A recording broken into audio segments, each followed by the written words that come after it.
Une pièce plongée dans le silence. Les rideaux sont tirés, l'air semble lourd, presque immobile. Un homme s'allonge lentement, ferme les yeux, puis sa respiration change. Ceux qui l'entourent savent que quelque chose d'étrange va se produire. Sa voix devient différente, plus profonde, presque détachée du monde réel. En transe, il commence à décrire un futur lointain. Il parle d'un homme puissant, un bâtisseur de tours, un nom gravé sur des immeubles immenses, un leader capable de fasciner les foules autant que de diviser les nations, un homme adulé par des millions, mais contesté avec la même intensité. Puis, le ton change. La vision devient sombre. Ce leader ne tomberait pas sous les attaques de ses ennemis, ni par une guerre, ni par une révolution. Son empire s'effondrerait lentement, de l'intérieur, sous le poids de ses propres décisions, sous le regard d'un monde fatigué du conflit permanent. Pendant des décennies, ces paroles sont restées oubliées, archivées, presque ignorées. Mais aujourd'hui, une question dérangeante refait surface. Et si nous étions en train de vivre exactement ce moment annoncé il y a près d'un siècle? Et si les tensions politiques actuelles, les divisions sociales, les crises médiatiques et les affrontements idéologiques n'étaient pas des événements isolés, mais les signes d'un cycle déjà observé, déjà décrit? Car l'histoire possède une habitude troublante. Elle ne se répète jamais exactement, mais elle rime toujours. Regarde autour de toi. Un monde polarisé, des institutions contestées, des leaders transformés en symboles plutôt qu'en simples dirigeants. Et au centre de cette tempête, une figure qui cristallise admiration et rejet, espoir et colère, loyauté absolue et opposition totale. La question n'est peut-être plus de savoir si une chute est possible. La vraie question devient: sommes-nous déjà dans la phase où tout bascule silencieusement? Parce que chaque grande transformation historique commence de la même manière. Pas par un événement spectaculaire, mais par une fissure invisible que presque personne ne remarque au début. Si tu veux des analyses qui vont au-delà des récits simplifiés des médias traditionnels, prends une seconde maintenant pour liker cette vidéo. Cela permet à ce type de contenu d'exister face aux algorithmes qui privilégient souvent le bruit plutôt que la réflexion. Et écris simplement en commentaire, la vérité finit toujours par émerger.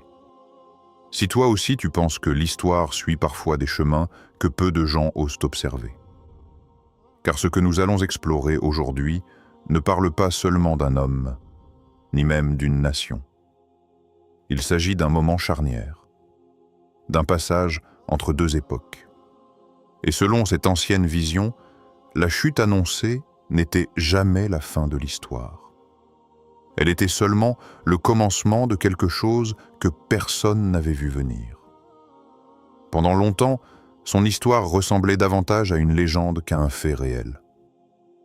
Né dans une Amérique encore rurale, loin des centres de pouvoir et des grandes décisions politiques, Edgar Cayce n'avait rien du visionnaire que l'histoire retiendrait plus tard.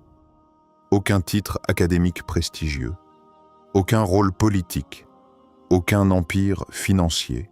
Pourtant, des médecins, des hommes d'affaires et même des responsables influents commencèrent à voyager sur des centaines de kilomètres simplement pour assister à un phénomène inexplicable.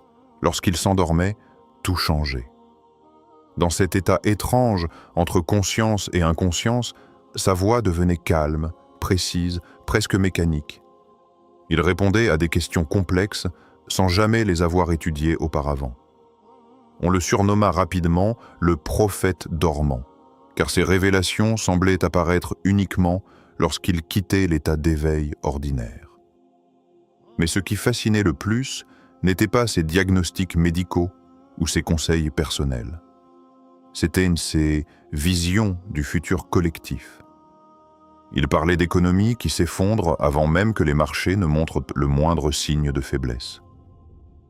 Il évoquait des périodes de prospérité suivies inévitablement de crises profondes, affirmant que les sociétés humaines évoluaient selon des cycles presque naturels, comparables aux saisons. Selon lui, aucune puissance ne restait dominante éternellement. Chaque civilisation atteignait d'un sommet, avant d'entrer dans une phase de tension interne, non pas provoquée par des ennemis extérieurs, mais par ses propres excès, ses divisions et son incapacité à se réinventer. Cette idée revenait constamment dans ses lectures. L'histoire avance en spirale.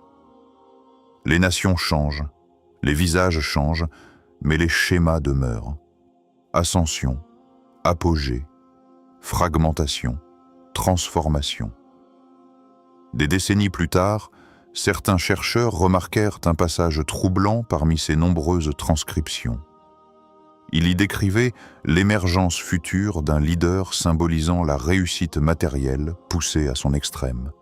Un homme obsédé par la grandeur, par les tours, par la puissance visible. Par un nom destiné à être vu de loin, inscrit dans le ciel lui-même comme une signature permanente.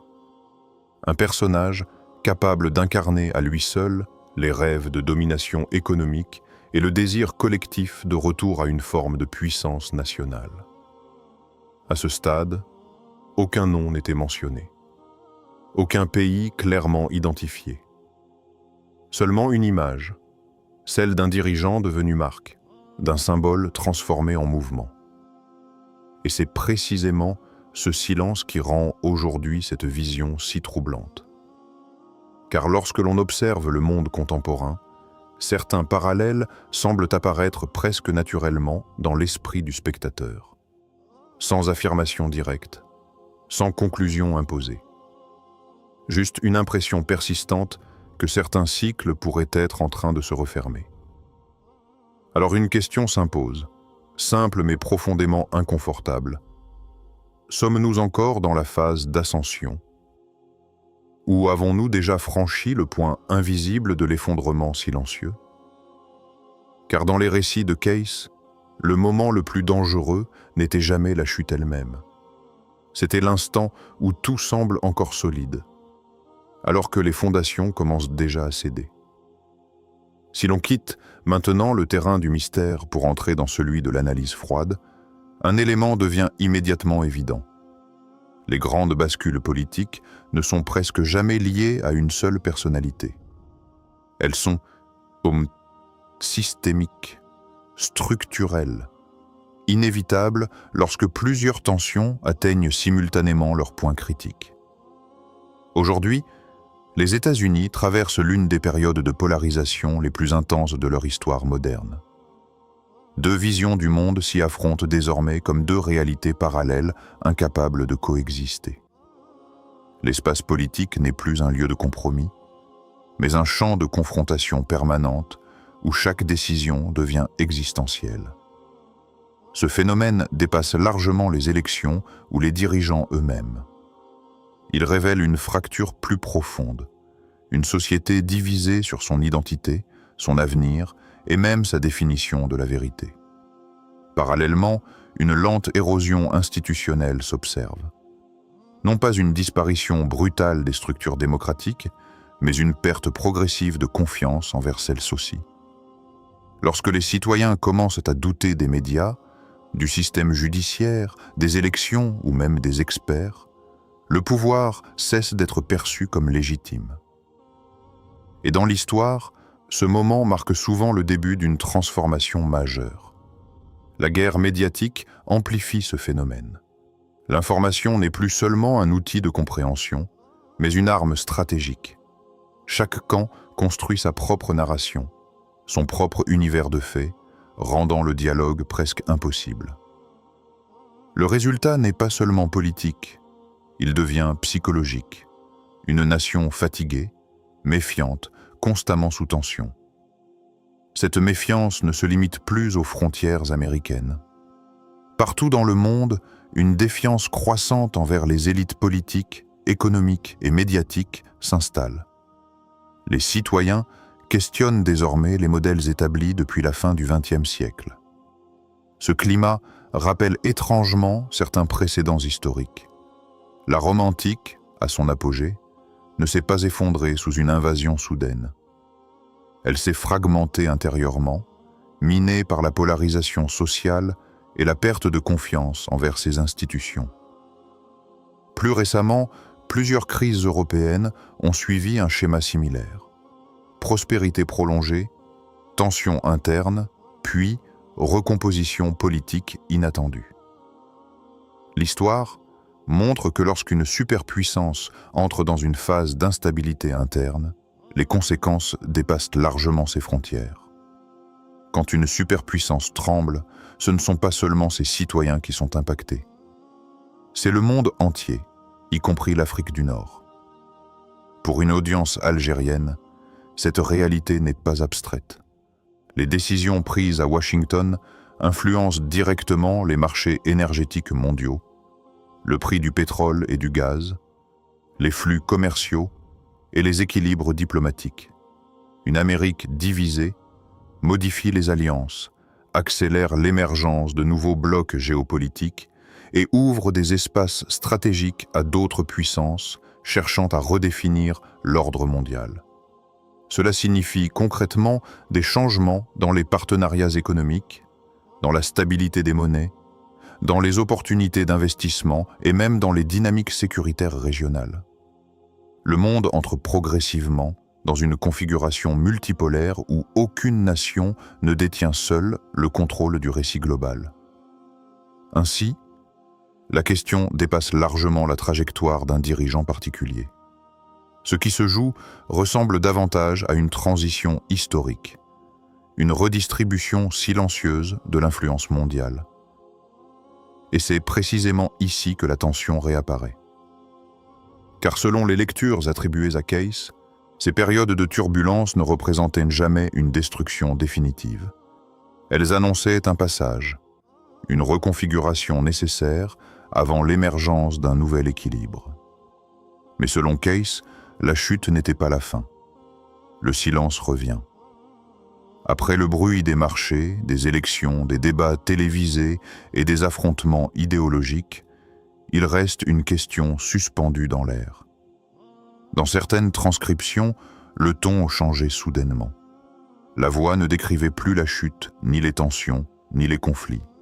Elle évoquait autre chose, quelque chose de plus subtil. Il parlait d'une figure inattendue. Pas un homme de pouvoir classique, pas un magnat, pas un stratège obsédé par la domination, une énergie différente, une présence plus discrète. Comme si, après une période d'excès et de bruit, l'équilibre ne pouvait revenir que par une force opposée. Non pas plus forte, mais plus profonde. Il ne décrivait pas un conquérant. Il ne décrivait pas un chef de guerre politique. Il évoquait presque un archétype, une femme de lumière, un leader réparateur, une figure de transition, quelqu'un dont la force ne viendrait pas de la confrontation, mais de la capacité à recoudre un tissu social déchiré.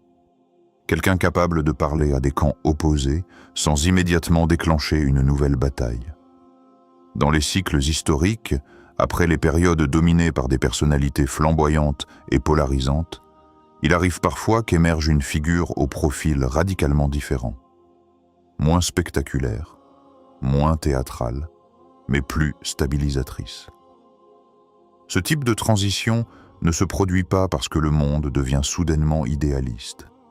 Il se produit parce que les sociétés, épuisées par la tension constante, cherchent instinctivement un autre rythme, une autre tonalité. Sommes-nous prêts pour un leadership plus émotionnel que brutal?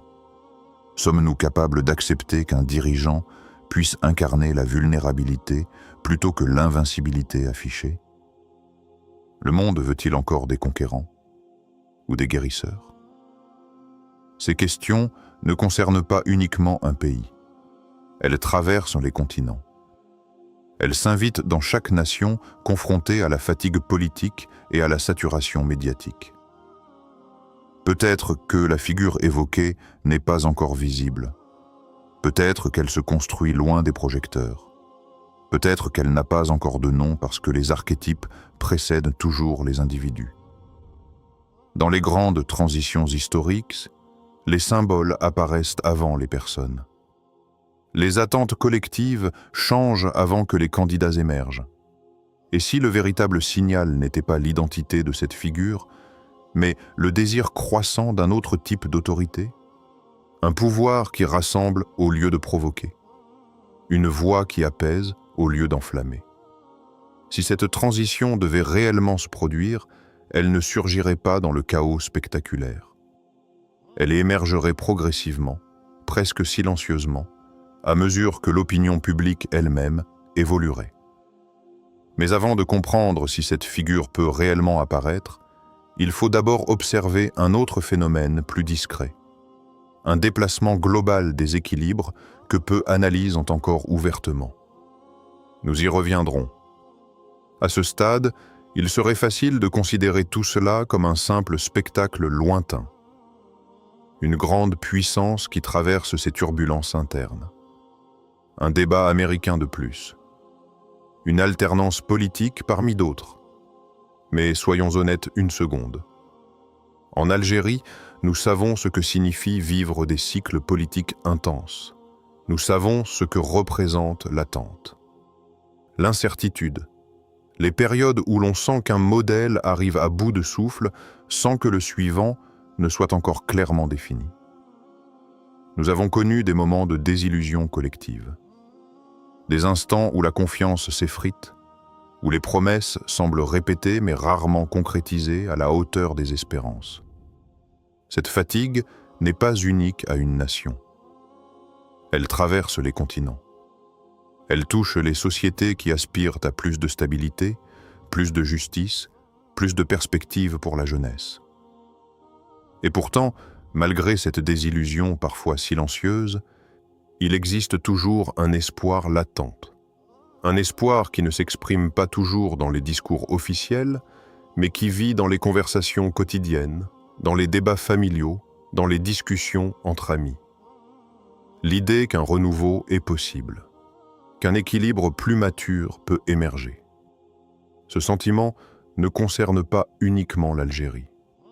Il traverse le monde arabe dans son ensemble. Des sociétés jeunes, dynamiques, conscientes des mutations globales, observent attentivement les transformations internationales. Elles comprennent que le monde change de structure, que les alliances se redessinent, que les centres d'influence se déplacent. Alors non, nous ne sommes pas de simples spectateurs d'une histoire américaine. Lorsque les États-Unis évoluent, l'équilibre énergétique mondial bouge. Lorsque leurs priorités diplomatiques changent, les partenariats économiques se transforment. Lorsque leurs divisions internes s'intensifient, d'autres régions gagnent en marge de manœuvre stratégique. Cela signifie que chaque transition majeure là-bas a des répercussions ici. Sur les marchés, sur les investissements, sur les opportunités régionales, sur la manière dont l'Afrique du Nord s'insère dans le nouvel ordre mondial en formation. Mais au-delà de l'économie et de la géopolitique, il y a quelque chose de plus profond. Une prise de conscience collective que l'époque des modèles figés touche à sa fin. Partout, les peuples questionnent leur trajectoire. Partout, l'idée d'un renouveau circule parfois timidement, parfois avec force. La vraie question devient alors personnelle. Sommes-nous prêts, nous aussi, à accompagner ces cycles plutôt que de les subir? Sommes-nous disposés à comprendre que les transformations mondiales ne sont pas uniquement décidées dans les capitales étrangères, mais influencées par les choix, les attentes et la maturité des sociétés locales? Peut-être que la mutation en cours aux États-Unis n'est qu'un miroir agrandi d'un phénomène global. Une transition plus vaste qui touche l'ensemble des équilibres internationaux. Et si c'est le cas, alors chaque spectateur ici n'est pas simplement en train d'analyser l'histoire. Il en fait déjà partie. Quelque chose accélère désormais. Pas forcément visible au premier regard, mais perceptible pour ceux qui observent les mouvements profonds plutôt que les événements isolés. L'histoire ne change jamais d'un seul coup. Elle commence par une accumulation de signaux faibles, puis soudain, tout semble aller plus vite. Les changements démographiques redessinent déjà les équilibres politiques. Une nouvelle génération arrive avec des attentes différentes, des priorités nouvelles, une relation totalement transformée à l'autorité, aux médias et au pouvoir. Les électeurs d'hier ne ressemblent plus à ceux d'aujourd'hui. Les récits politiques traditionnels perdent progressivement leur efficacité face à des populations connectées, critiques et moins attachées aux loyautés historiques. En parallèle, une fatigue électorale s'installe. Partout, les campagnes deviennent plus agressives, plus longues, plus polarisées. Les promesses se répètent, les discours se durcissent. Et une partie croissante des citoyens ressent une lassitude profonde face aux confrontations permanentes. Lorsque la participation devient émotionnellement épuisante, les systèmes politiques entrent dans une zone fragile. Dans cet espace, apparaissent alors de nouvelles figures. Pas toujours issues des structures classiques, parfois inattendues, parfois sous-estimées, des personnalités capables de capter un sentiment diffus plutôt qu'un programme parfaitement structuré. L'histoire montre que les périodes de transition favorisent rarement les acteurs dominants du moment. Elles ouvrent la voie à ceux qui comprennent intuitivement le changement d'époque. Pendant ce temps, les alliances internationales se recomposent silencieusement. Des partenariats autrefois évidents deviennent incertains. De nouvelles coopérations émergent entre régions longtemps considérées comme périphériques. Les centres de gravité économique et stratégique se déplacent lentement vers un monde moins unipolaire. Aucun communiqué spectaculaire ne l'annonce clairement, mais les équilibres changent déjà. Les marchés s'adaptent, les stratégies énergétiques évoluent, les puissances régionales prennent davantage d'initiatives. Chaque décision diplomatique semble désormais liée à une anticipation du futur plutôt qu'à la préservation du passé. Tout cela crée une impression étrange, celle d'un système encore debout en apparence, mais engagé dans une transformation irréversible. Les cycles historiques fonctionnent rarement comme des explosions soudaines. Ils ressemblent davantage à une accélération progressive jusqu'au moment où le point de bascule devient impossible à ignorer. Et c'est précisément ce moment que beaucoup d'analystes tentent aujourd'hui d'identifier, non pas la crise visible, mais la transition déjà en cours. Parce qu'au fond, les cycles ne préviennent pas. Ils basculent. À mesure que l'on observe ces transformations politiques, économiques et sociales, une idée plus silencieuse commence à émerger. Peut-être que toute cette discussion n'a jamais réellement concerné un individu précis. Peut-être que le centre de gravité de cette histoire se trouve ailleurs. Et si la vraie prophétie ne parlait pas d'un homme, mais d'un état de conscience collectif? Depuis toujours, l'humanité cherche des figures fortes pour incarner ses espoirs ou ses peurs. Nous attribuons les changements historiques à des dirigeants, à des présidents, à des personnalités visibles.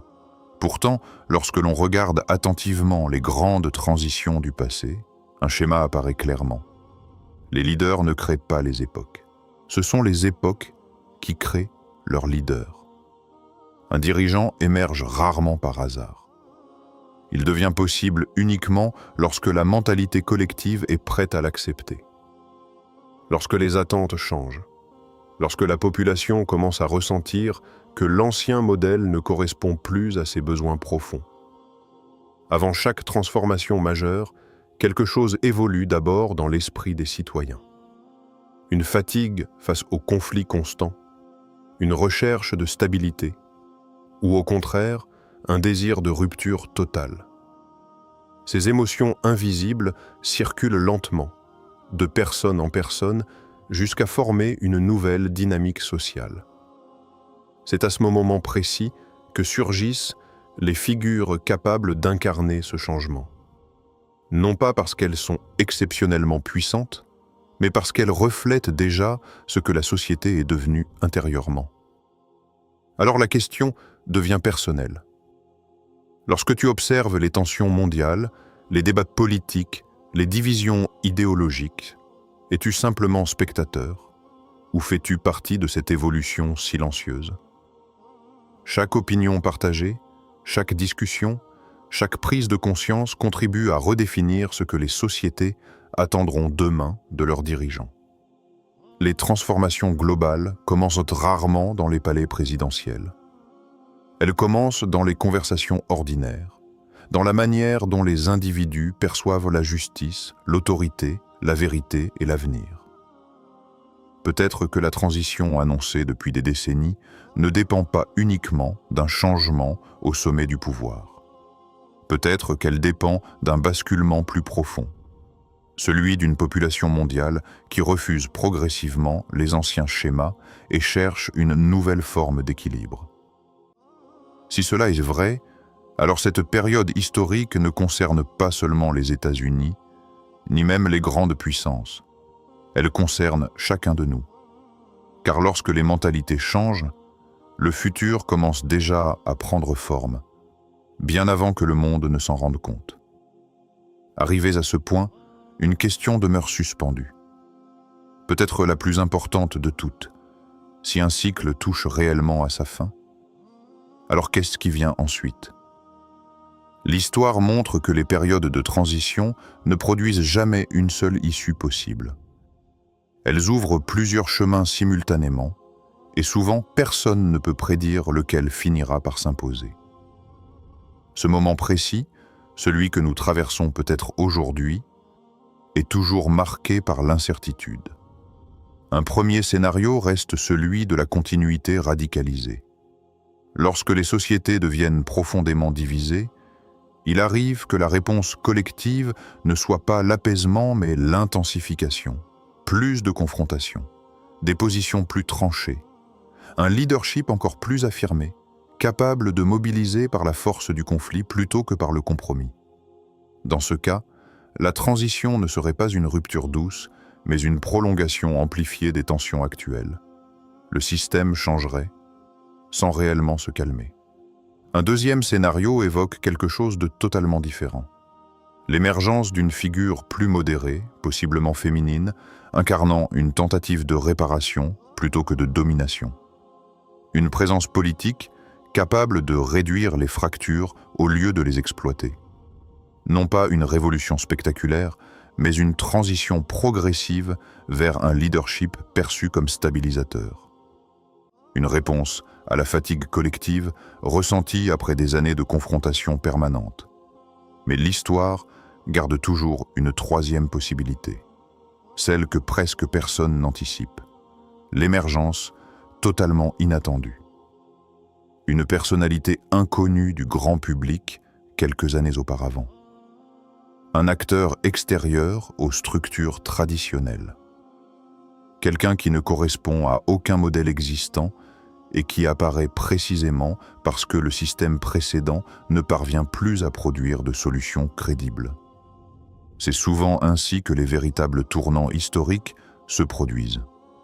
Non pas par les favoris annoncés, mais par ceux que personne n'observait encore. Alors peut-être que la question essentielle n'est pas de savoir quel nom viendra après. Peut-être que la vraie interrogation concerne la direction que les sociétés elles-mêmes souhaitent emprunter. Continuer dans la confrontation, chercher l'équilibre, ou accepter une transformation totalement imprévisible. Le futur ne s'impose jamais seul.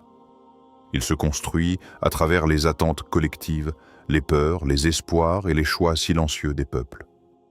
Dis-moi en commentaire, transition ou rupture totale? Parce que parfois, le débat lui-même révèle déjà la direction que l'histoire est en train de prendre.